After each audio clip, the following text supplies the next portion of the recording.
with the second part of our day, which is Erasmus. We're having presentations on key actions 1 and 2. And we also have an Erasmus grantee who will share her experience on applying and managing an Erasmus key action 2. So, good afternoon. My name is Victoria. I am the Deputy Director of the International Office, and today through my presentation I shall be going through the opportunities that are available through the Erasmus higher education under Key Action 1. This is basically the outline of my presentation. I would like to give you a brief introduction to the Erasmus program, and then we'll focus into the opportunities available under Key Action 1, more specifically the learning mobilities of individuals with regards to higher education institutions. And in the last part of my presentation, I shall be providing some information about the Erasmus Plus International Credit Mobility, which is another opportunity under the Erasmus program. So basically, the Erasmus program is an umbrella program. So within the Erasmus program, there are a number of actions that focus on different activities, amongst which mobility of individuals, cooperation under Key Action 2, policy support Key Action 3, and then there's specific focus on the Jean Monnet actions, which focuses on other initiatives that promote European studies, basically in Europe and also abroad. For the scope of my presentation, as I mentioned earlier, I will be focusing on the learning mobilities of individuals. So these are the opportunities for students and staff. Erasmus, in order to be able to participate in Erasmus as a university, we would need what is referred to as the Erasmus Charter for Higher Education. And basically, through the Charter, this is a mark of quality assurance on the part of the Commission to ensure that the universities participating in Erasmus do meet the quality mark that the Commission seeks. Basically, the University of Malta has renewed its Charter in 2020, and it will be valid for the current programming period, which is 21 to 27. The Erasmus higher education mobility under Key Action 1 operates very much on a framework of interinstitutional agreements which we have with our partners, within which mobilities take place. So, for example, we have an agreement with the University of La Sapienza, Rome, and in this agreement there is specified the number of students that we exchange, the level, so whether it's at undergraduate, postgraduate, and also if it is also available for staff mobility, both teaching and training. So there are a lot of details, also the duration of the different mobilities that can take place. And I have included this point as a reminder, a note to self, because I know that a number of you that are participating in the grants route are not from the University of Malta. So basically, both the rates and the timelines indicated in the presentation are for Malta. So you would need to inquire with your respective international offices to see how the process is undertaken from their end, and the rates that would apply in your cases. But basically the process would remain the same, and I would imagine that even in terms of selection and so on, they would have something. So this is basically the objective of Key Action 1, and as you can see, there is a lot of focus on the skills of the person. So employability, reaching more civic engagement, and having sustainable growth in Europe.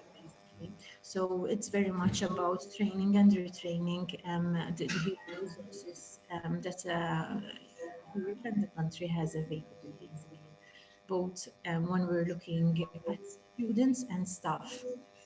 So in this section, I will be focusing on student mobility. I know that the majority of the persons following this presentation are lecturers or research support officers, but I have decided to include some information about student mobility because it's good to have a bit of background information, and some information might be also relevant to maybe anyone who is currently following PhD studies. So basically, under the Erasmus Plus student mobility, we have two types of mobility, student mobility for studies and student mobility for traineeships. All the registered students at the University of Malta can participate, irrespective of their current level of study. So it's open at undergraduate, postgraduate, and also at doctorate level. The students may participate in mobility periods totaling up to 12 months for each study cycle. So every time a new cycle starts, the mobility counter starts afresh. So it's for each cycle.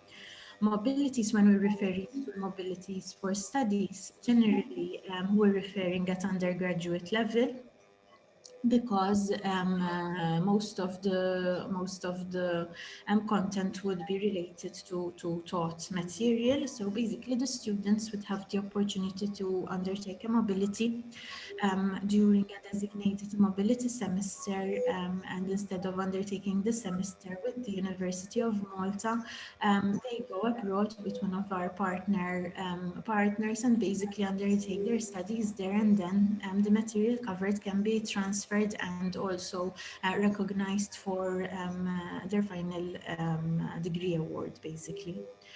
When we look at student mobilities for traineeships, these are much more flexible, both in terms of the scope, timing, and also the type of host organization.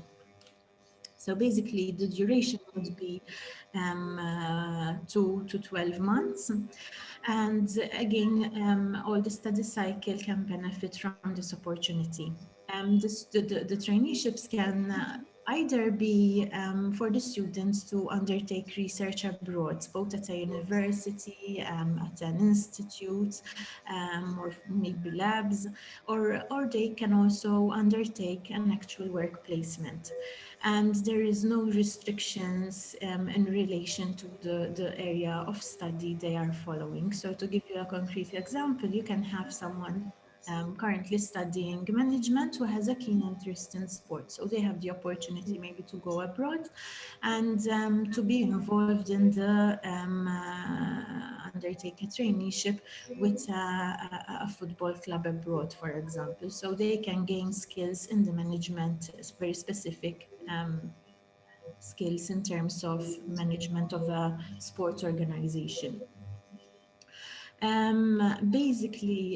The Erasmus program offers the framework within which the mobilities can take place.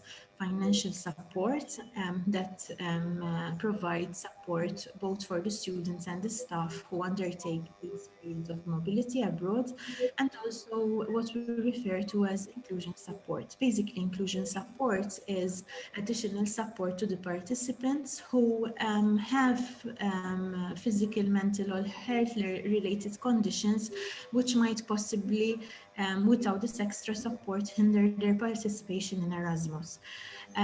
Financial support could also be allocated to provide this extra support for inclusion support over and above what is granted by the Erasmus program. But sometimes what the participants require is additional arrangements more than anything. For example, ensure there is sufficient accessibility or specific arrangements by our host university. And we also offer this support for the students that are incoming and also the staff. So basically, when we look at mobility grants provided under the Erasmus Plus, there are two. split in two parts. The first part is the travel support, and basically the European Commission has provided at our disposal this distance calculator that you can see on the right hand side of the screen. And basically the distance is calculated in a linear manner from one point to another. So the departure point in our case would be Amsterdam because it's where the university is located. And then we include the destination country and the specific area where the mobility will take place. And then, depending on the distance in kilometers, we apply the relevant travel band, basically. So if we look at the example on the screen, the distance is over, it's to 2,700 kilometers, more or less, which would give an allowance of 360 per participant. The second part of the Erasmus Plus Student Mobility Grant is the individual support. And basically, these are the costs that the student incur whilst living in the country abroad. So basically, the countries are split into three groups depending on the cost of living in the host country. And then students receive the rates that you can see under each group multiplied by the duration of the mobility. So you have, for example, the student that will undertake a mobility in Norway for 4.5 months, and she will receive this grant, so 3,375. Erasmus Plus student mobility calls are generally issued around about January and February. We have one large call which covers both studies and traineeship opportunities. But we do also have a second call, which is generally open throughout the year because we have some leftover funding, which we try to utilize and to give the opportunity for students to maybe apply later than the main call, basically. Erasmus staff mobility. So basically, there are two types of mobilities under the Erasmus Plus, the mobilities for training and the mobilities for teaching. Members of staff holding a council appointment are eligible to apply, and the application basically we issue a call for applications, and applications would consist of a number of questions, both related to the individual and the experience at the university in terms of teaching and working experience, and also two other sections which focus on the Erasmus mobility that the participant would like to, or rather the applicant would like to undertake, and also participation in Erasmus in general, not only in mobilities, but also in projects and involvement at university in general with regards to the Erasmus. Applications from our end are assessed by two international independent assessors, and the marks are consolidated, and the results are then confirmed by the Erasmus Staff Grant Allocation Committee. The committee is chaired by the director of the International Office, and we have representatives from the human resources and also UMASA. During the committee meetings, we do discuss specific situations with regards to applicants or circumstances that arise in relation to specific cause. So to give you an example, the last the staff mobility call that we issued was in 2019. And basically, the eligibility period was until May 2020, but due to COVID, we had to extend. So in these cases, we do refer back to the committee to seek approval to extend the eligibility of the period so that we can allow staff to undertake their mobilities at a later point. With regards to staff mobility, the duration is between 2 days and 2 months. And the call, there is usually specified both the periods for when the mobilities can take place, and also it might set a limit in terms of duration. Generally, we do include the option kind of to restrict funding to up to 7 days if the number of applications is higher than the funding available to fund the mobilities, basically. We try to, as much as possible, give the opportunity to first-time applicants. And the staff mobilities also have a minimum requirement in terms of teaching to have a minimum of 8 hours of teaching per week. There is also the possibility to have a combined mobility, so to go for teaching and training as well. And in these cases, the minimum number of hours is reduced to 4 hours per week or pro rata. So, for example, if you undertake a mobility of 2 days, the minimum of 4 hours will still count. And then if the duration is longer than 7 days, it's calculated on a pro rata basis, basically. The grants offered to staff are very similar in principle to the ones offered to students. Basically, we have these distance bands, and they are applied according to the distance in kilometers. And the second component, again, is the individual support. This time, the rates are split into four main groups. Again, depending on the cost of living and the destination, basically. Um, the rates are slightly different because the nature of the mobility would be on a shorter duration generally. And also the Commission requires us to cap the funding, the rate at 70% if the mobility takes longer than 14 days. So these rates would apply from day 1 to day 14, and then from the 15 day onwards, this rate would be reduced by 70% per day, basically. Um, the next Erasmus Staff Mobility Call, basically, for the time being, we don't have a specific date set. Unfortunately, due to the COVID pandemic last year, it was not possible for us to issue a call for applications. But we do hope to be in a position to issue a call relatively soon, hopefully by the end of the year or beginning of 2022.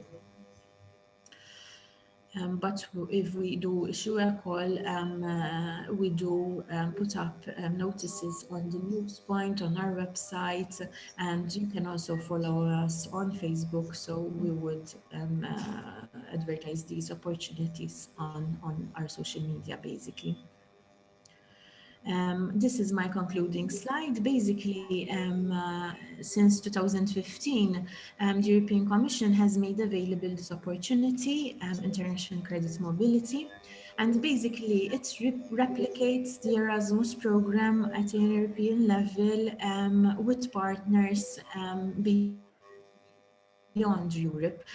The list of countries that participate are relatively extensive, with the exception of some countries. Offhand, I remember the Gulf and certain countries that do not contribute to the funding mechanisms of the international credit mobility. But beyond these countries, I can say that basically the whole world is covered in terms of funding. This opportunity is also based on interinstitutional agreements with our partner universities. And the funding available would be split into areas. So we would have the European neighboring countries, you would have a pot for Russia, another one Southern European. So each envelope would be associated with specific funding available for this envelope, basically. But this is how the Erasmus International Credit Mobility has worked so far. However, as I mentioned earlier, 27 is the new programming period, and we're still awaiting information about the international credit mobility. The call should be launched next year, so we'll hopefully have more information available later on this year. Basically, one application is submitted by the university for the different types of mobilities that would be undertaken through a specific project. So if you do have partnerships and you are interested in getting to know more about this opportunity, I do urge you to contact us so that when we have the information available, we can guide you accordingly, basically. This is all from my end. If you have any questions, please feel free to ask. Just one last remark with regards to the student mobilities, with regards to PhD students, the traineeships. Under the new programming period, the Commission has made the opportunity available to shorter duration for traineeships. It would be possible to have mobilities for a shorter duration than the usual 2 months. And the minimum in these cases for doctoral studies would be between 5 to 30 days. But this is the first year we have this opportunity, so we'll be implementing it with the next call.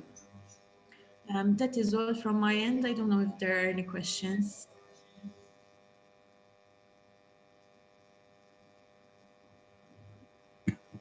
There aren't any questions from here. Okay, thank you. Thank you Thanks very a much. lot. Thank you.